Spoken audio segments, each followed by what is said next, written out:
Bismillahirrahmanirrahim. Assalamualaikum warahmatullahi wabarakatuh. Di sini kami dari kelompok 5 akan memaparkan materi kami yang berjudul Ukuran Penyebaran Data. Adapun pengerjaan tugas ini untuk memenuhi sebuah tugas UTS dari mata kuliah Statistik 1 dengan dosen pengampu Ibu Hasnita MSI. Nama anggota kelompok 5 yaitu Wika Safitri, saya sendiri Najwa, dan Baik Wiradea Dharma Tri Marcelia. Materi yang akan kita bahas yaitu 1. Pengertian, ukuran penyebaran data. 2. Jenis-jenis ukuran penyebaran data. Ketiga, ukuran data. Ukuran penyebaran data untuk data tunggal dan kelompok. 4. Contoh soal dan cara penyelesaiannya. Baik, pertama kita masuk ke pengertian terlebih dahulu. Pengertian ukuran penyebaran data. Apa itu penyebaran data? Ukuran penyebaran data juga dapat diartikan sebagai ukuran yang menunjukkan seberapa besar data suatu menyebar dari rata-ratanya. Ukuran sebaran. Jika data itu semakin ke atas, maka datanya semakin heterogen. Dan jika data itu semakin ke bawah, artinya data tersebut semakin homogen. Baik, terima kasih kepada Najwa. Di sini saya akan melanjutkan materinya, yaitu jenis-jenis ukuran penyebaran data. Ukuran penyebaran data adalah ukuran yang digunakan untuk menyatakan sebaran atau variasi dari suatu kelompok data. Berikut ini beberapa ukuran yang biasa digunakan, yaitu yang pertama, jangkauan atau range, yang kedua, deviasi, yang ketiga, variance, yang keempat, kuartil, dan yang terakhir adalah persentil. Tetapi hanya 3 di atas yang paling sering dibahas dalam ukuran penyebaran data ini, yaitu yang pertama, range atau jangkauan. Range adalah ukuran statistik yang menunjukkan jarak penyebaran antara skor terendah sampai skor tertinggi, yaitu dengan menggunakan rumus R sama dengan maksimal dikurang X minimum. Kelebihan dan kekurangan dari range. Kekurangannya yaitu yang pertama, sifatnya labil dan kurang teliti karena tergantung dari nilai ekstrimnya. Yang kedua, tidak memperhatikan distribusi yang terdapat dalam range itu sendiri. Dan kelebihannya yaitu dapat digunakan dalam waktu singkat untuk menggambarkan penyebaran data. Dan selanjutnya yaitu deviasi.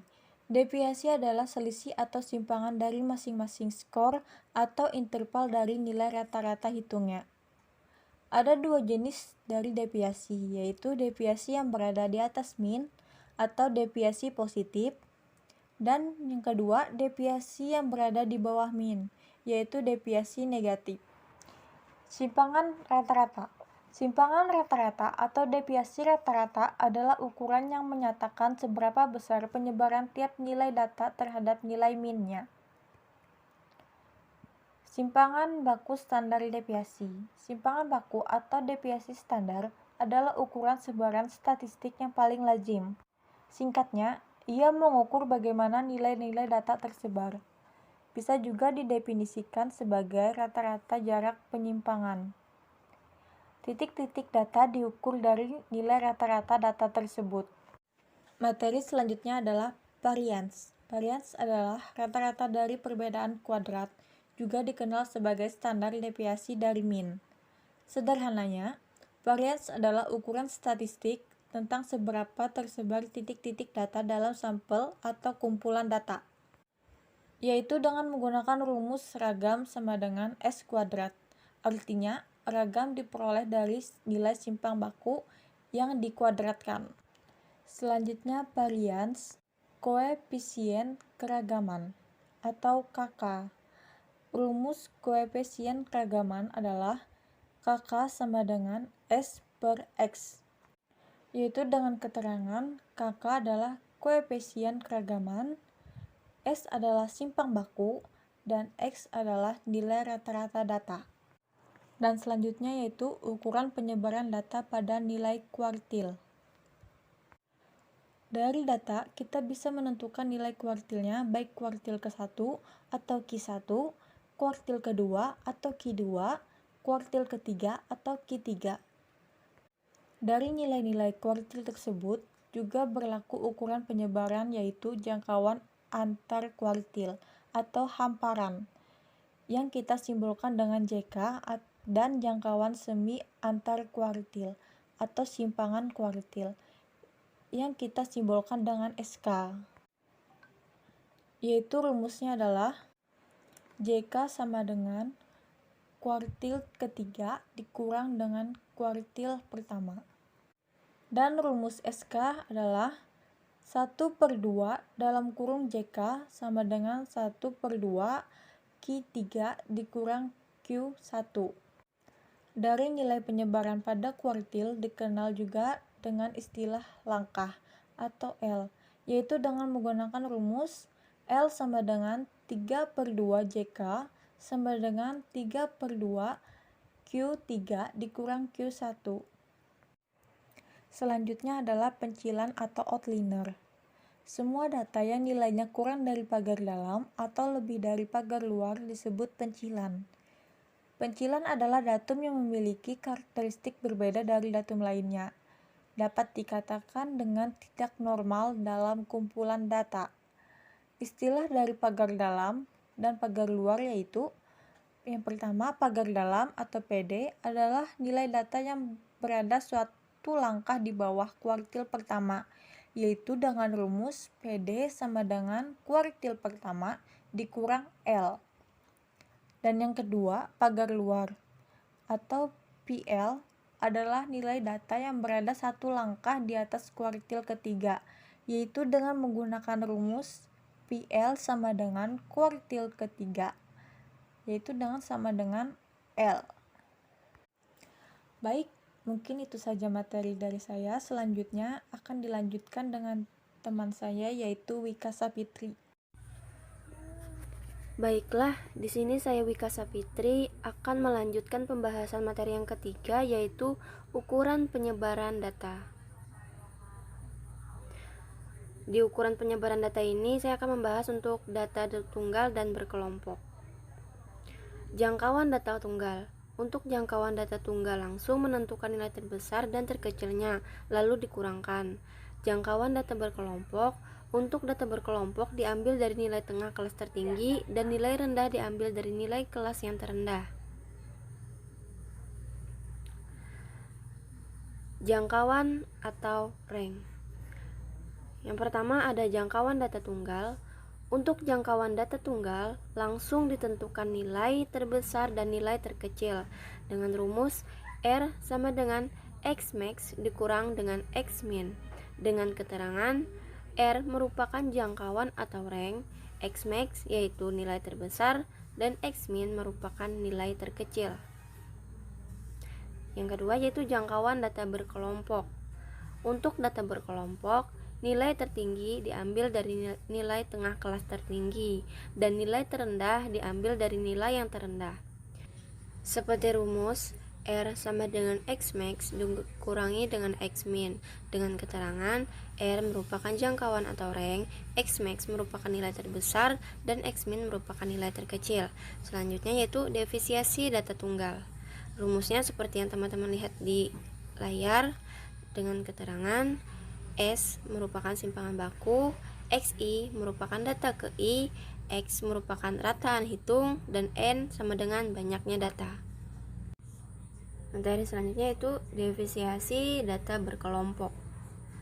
Dengan rumus seperti yang teman-teman lihat di layar, dengan keterangan S sama dengan simpangan baku, XI merupakan data ke I, X merupakan rataan hitung, dan FI merupakan frekuensi data. Simpangan rata-rata. Di sini ada simpangan rata-rata data tunggal. Dengan rumus seperti yang ada di layar, dengan keterangan SR simpangan rata-rata, N merupakan ukuran data atau total frekuensi, XI merupakan data, X rata-rata merupakan rataan hitung, sigma sama dengan notasi sigma yang artinya jumlahan dari XI dikurang X rata-rata merupakan harga mutlak dari XI dikurangi X rata-rata yang hasilnya selalu positif.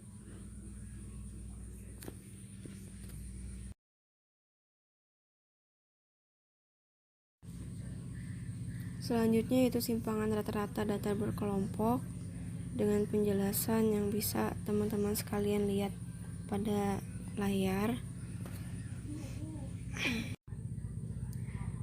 Selanjutnya yaitu simpangan baku atau standar deviasi. Simpangan baku atau standar deviasi adalah diketahui sekumpulan data kuantitatif yang tidak dikelompokkan dan dinyatakan oleh X1, X2, dan seterusnya. Dari data tersebut dapat diperoleh nilai simpangan baku atau S yang ditentukan oleh rumus seperti berikut. Simpangan baku data tunggal. Bisa teman-teman lihat sekalian untuk rumus sampel itu ada di sebelah kiri layar dan untuk rumus populasi itu ada di sebelah kanan layar.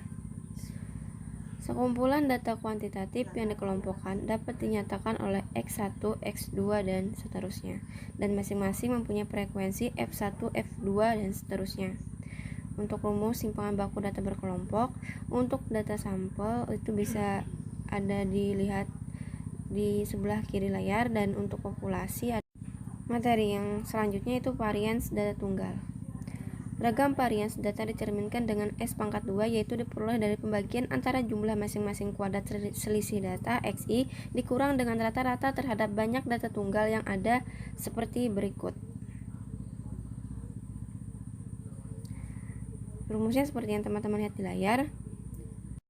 Dengan keterangan S kuadrat merupakan ragam varian, XI nilai tengah, X rata-rata nilai rata-rata dari data berkelompok, dan N merupakan banyaknya data. Varians data berkelompok. Ragam varians data berkelompok atau S kuadrat dihitung dari pembagian antara jumlah masing-masing kuadrat selisih data XI dikurang dengan rata-rata terhadap jumlah frekuensi. Dengan rumus seperti berikut, dengan keterangan S kuadrat ragam varian XI nilai data, X rata-rata nilai rata-rata, FI besar frekuensi. Keempat, contoh soal. Biar lebih bisa memahami tentang ukuran penyebaran data, cobalah lihat contoh-contoh soal berikut ini. Yaitu yang pertama, contoh soal data tunggal dari jangkauan atau range. Di sini kami memiliki sebuah data, dan di sini diperintahkan untuk mencari range-nya dengan menggunakan X maksimal dan X dikurang dengan X minimum. Yaitu penyelesaiannya adalah dari data di atas, maka didapatkan X maksimalnya adalah 20 dan X minimumnya adalah 3. Maka kita masukkan ke dalam rumus, yaitu sama dengan 20 dikurang 3 sama dengan 17. Maka kita dapatkan range-nya di sini adalah 17. Selanjutnya yaitu contoh soal data berkelompok dari jangkauan atau range. Di sini kita memiliki sebuah data frekuensi atau tabel frekuensi, dan diperintahkan untuk mencari nilai tengah kelas terendah dan nilai tengah kelas tertinggi dan menentukan jangkauannya. Baik, di sini kita mengambil dari nilai tengah kelas terendah. Dapat dilihat nilai terendahnya adalah 3 dan nilai tertingginya adalah 5. Yaitu dengan menggunakan rumus X minimal sama dengan 3 plus 5 per 2 atau dibagi 2 sama dengan 4. Maka dapat kita simpulkan atau kita dapatkan nilai tengah kelas terendah adalah 4. Selanjutnya kita mencari nilai tengah kelas tertinggi, yaitu rata-rata maksimal sama dengan 18 ditambah 20, karena di sini adalah yang paling tingginya, kelas tertingginya, kelas tertinggi dari nilai tersebut, yaitu 18 ditambah 20 dibagi dengan 2, yaitu kita dapatkan adalah 9. Maka 19 ini adalah nilai tengah kelas tertinggi. Selanjutnya kita mencari jangkauannya, yaitu dengan menggunakan rumus R sama dengan rata-rata maksimal dikurang rata-rata minimum, yaitu sama dengan 19 dikurang dengan 4. 19 adalah nilai tengah kelas tertinggi, dan 4 adalah nilai tengah kelas terendah, yaitu dengan kita jumlahkan adalah 15. Jadi jangkauan data tersebut adalah 15. Yang kedua yaitu contoh soal data tunggal dari simpangan rata-rata. Di sini kami memiliki sebuah data. Dari data di atas ditentukan terlebih dahulu nilai rata-ratanya, baru setelah itu kita hitung nilai simpangan rata-ratanya. Cara menentukan nilai rata-ratanya yaitu dengan dijumlahkan semua datanya dan dibagi dengan jumlah semua datanya. Yaitu rata-rata sama dengan 7 ditambah dengan 6 ditambah dengan 8 ditambah dengan 7 ditambah dengan 6 ditambah dengan 10 dan ditambah dengan 5 dan dibagi dengan 7. Dari mana kita dapat 7? Yaitu 7 adalah semua dari nilai X tersebut, yaitu 1, 2, 3, 4, 5, 6, 7, 7. Jadi jumlahnya adalah 49 dibagi 7 sama dengan 7. Jadi nilai rata-ratanya adalah 7. Selanjutnya kita menentukan simpangan rata-ratanya, yaitu dengan menggunakan rumus sebagai berikut. Bisa kalian lihat di layarnya, yaitu SR sama dengan 1/N sigma data ke berapa kesekian dikurang dengan rataan hitung. Dan kita masukkan angka-angkanya. Bisa kalian lihat di layar ponsel Anda atau di layar laptop Anda. Bisa kalian lihat. Dan di sini kita mendapatkan jumlahnya yaitu 1/7 dalam kurung 7 dikurang 1 ditambah 6 dikurang 7 ditambah dengan 8 dikurang 7 seterusnya sampai semua datanya. Datanya kan ada 7 dan semua datanya kita masukkan. Yaitu kita dapat lagi 1/7 dalam kurung 0 dan ditambah dengan min 1 ditambah dengan 1 ditambah dengan 0 dan ditambah dengan min 1 dan ditambah dengan 3 dan selanjutnya ditambah dengan min 2. Dan kita mendapatkan hasilnya begini. Bisa kalian lihat di HP kalian masing-masing, di layar kalian masing-masing. Dan selanjutnya kita dapat adalah 1/7 dalam kurung 8. Di sini kita mengalihkan 8 dengan 1, yaitu dengan jumlah yang kita dapatkan adalah 8/7. Jadi simpangan rata-ratanya adalah 8/7. Selanjutnya contoh soal data berkelompok dari simpangan rata-rata. Di sini kami memiliki sebuah tabel frekuensi. Dan untuk data berkelompok, kita harus membuat tabel untuk menjawabnya. Bisa kalian lihat di sini saya sudah membuatkan tabelnya, tabel untuk data berkelompok. Dan kita akan menentukan simpangan rata-ratanya. Sebelum kita menentukan simpangan rata-ratanya atau kita mencari simpangan rata-ratanya, maka terlebih dahulu kita akan mencari nilai rata-rata hitung, yaitu dengan menggunakan rumus total frekuensi dikali dengan nilai tengah kelas dibagi dengan total frekuensinya, yaitu di sini kita melihat total frekuensinya adalah 6300 dibagi dengan 40, yaitu total frekuensinya. Total frekuensinya di sini ada 40 ya. Jadi 6300 dibagi dengan 40 sama dengan 157,5. Maka 157,5 ini adalah rata-rata hitungnya atau nilai rata-rata hitungnya. Dan kita masuk dengan menentukan simpang rata-ratanya, yaitu dengan menggunakan rumus SR. SR adalah simpang rata-rata sama dengan total frekuensi dikali dengan nilai tengah kelas dan dikurang dengan rata-rata hitung kelas dibagi dengan total frekuensi. Itu sama dengan kita mendapatkan yaitu 260 dibagi dengan 40, yaitu sama dengan 5,15. Jadi simpangan rata-ratanya adalah 5,15. Baik, kita lanjut untuk contoh soal simpangan baku data tunggal. Di sini kita sudah memiliki contoh soal, yaitu dari 40 mahasiswa PBS diperoleh nilai yang mewakili yaitu 7, 9, 6, 3, dan 5. Tentukan simpangan baku dari data tersebut. Penyelesaiannya, sebelum membuat tabel, kita hitung dulu rata-ratanya, yaitu dengan rumus X bar sama dengan masukkan data yang tadi, data dari soal, 7 tambah 9 tambah 6 tambah 3 tambah 5 dibagi 5. Kenapa ada 5? Karena 5 adalah jumlah keseluruhan dari data tersebut, yaitu ada 5. Sama dengan jumlah semuanya dari data 30 dibagi 5, hasilnya 6. Pindahkan ke dalam tabel. Di sini ada tabel yang sudah disediakan. Bisa dilihat di situ. Lalu lanjut ke gambar sebelahnya.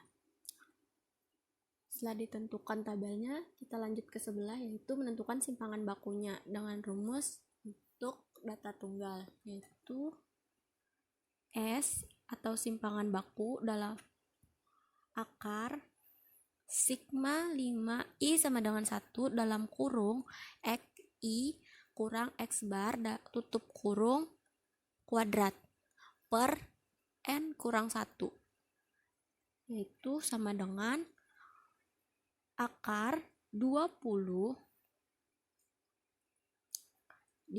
per 5 kurang 1. Kenapa ada 20 di sini? Karena nilai dari tabelnya 20 sama dengan akar 5. Akar 5 sama dengan 2,24. Jadi simpangan bakunya adalah 2,24. Baik, melanjutkan contoh simpangan baku untuk data berkelompok. Berdasarkan dari tabel di slide sebelumnya, maka didapatkan tabel ini. Ada nilai, frekuensi, titik tengah, Fi, Xi kurang X bar, dalam kurung Xi kurang X bar, tutup kurung kuadrat, Fi dalam kurung Xi kurang X bar, tutup kurung kuadrat. Di sini saya beri contoh untuk yang paling atas. Cara penyelesaiannya 5 sampai 9. Frekuensinya 3. Titik tengah dari 5 dan 9 yaitu 7, karena 7 terletak di antara 5 dan 9. Selanjutnya Fi. Di situ ada hasil 21. 21 itu adalah hasil perkalian dari Fi dikalikan dengan titik tengah yaitu Xi, berarti 3 kali 7 yaitu 21. Selanjutnya untuk Xi kurang X bar, di sini ada min 9,33. Lanjut, tutup kurung Xi kurang X bar, tutup kurung pangkat 2. Dari nilai yang sebelumnya yaitu min 9,33 dikuadratkan atau dipangkat 2 kan menjadi 87,5, yang hasilnya kalau dihitung itu 87,4, tetapi dibulatkan menjadi 87,5. Lanjut ke Fi tutup kurung Xi kurang X bar tutup kurung pangkat 2. Di sini hampir sama saja seperti yang sebelumnya, tetapi ditambah dengan penjumlahan dari frekuensinya, yaitu nilai frekuensi dikalikan dengan nilai Xi kurang X bar pangkat 2, yaitu 3 dikalikan 87,5, yaitu hasilnya 261,15. Sama untuk semuanya sampai didapatkan hasilnya yaitu 490 dan 836,7. Contoh simpangan baku untuk penyelesaiannya. Di sini sudah ada jawabannya. Jadi saya jabarkan untuk X bar sama dengan N sigma I sama dengan 1, yaitu frekuensi I dikalikan XI, per N sigma I sama dengan 1 FI. Yang dihitung berarti 490 per 30. Dari mana angka 490 dan 30? Itu dari penjumlahan frekuensi yang 30. Keseluruhannya itu yang menjadi 30 dan penjumlahan dari FI kali XI yaitu 490. Dibagi 490 per 30 sama dengan 16,33. Selanjutnya kita hitung menggunakan simpangan bakunya, yaitu S sama dengan akar 5 sigma I sama dengan 1 FI dikalikan dengan tutup kurung X1 dikurang X bar pangkat 2 per N sama dengan akar 836,7. 836,7 ini sama juga hasilnya seperti tadi, penjumlahan dari FI tutup kurung XI sama dengan X bar tutup kurung kuadrat per 30 sama dengan akar 27,89 yang artinya hasilnya adalah 5,28. Jadi simpangan bakunya adalah 5,28. Untuk contoh soal varian atau ragam dapat diambil dari soal sebelumnya, yaitu dari contoh soal simpangan baku data berkelompok yang sebelumnya atau di atas diperoleh simpangan bakunya adalah 5,28, sehingga nilai variansinya adalah ragam sama dengan S kuadrat sama dengan tutup kurung 5,28 tutup kurung kuadrat sama dengan 27,89. Mungkin itu saja dari kelompok kami. Lebih kurangnya kami mohon maaf, dan jika ada salah yang disengaja ataupun tidak, mohon dimaklumi. Wassalamualaikum warahmatullahi wabarakatuh.